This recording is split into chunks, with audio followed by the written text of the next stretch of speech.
Sunday వస్తే చాలు మన ఇళ్ళలో రచ్చరచ్చగా ఉంటుంది కదా, మా ఇంట్లో అయితే ఫుల్ రచ్చ. ఇది వచ్చేసి మటన్ది నెరడ, హిమోగ్లోబిన్ పర్సెంటేజ్ బాగుంటుంది, బ్లడ్ పడుతుంది. ఇంకా ఇది వచ్చేసి నాటుకోడి, ఆఫ్టర్నూన్కి ముందే ఉడకపెట్టేస్తున్నారు.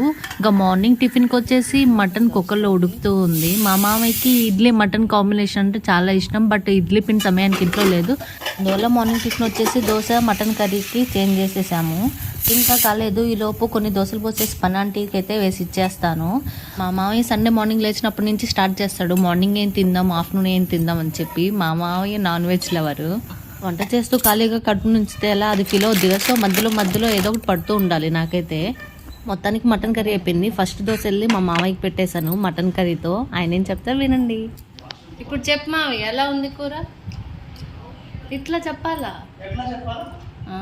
సూపర్ అని చెప్పాలా? మేమైతే చాలా ఫ్రెండ్లీగా ఉంటాము. ఇంకా నేను కూడా దోశ మటన్ తినేసాను. మీరైతే సబ్స్క్రైబ్.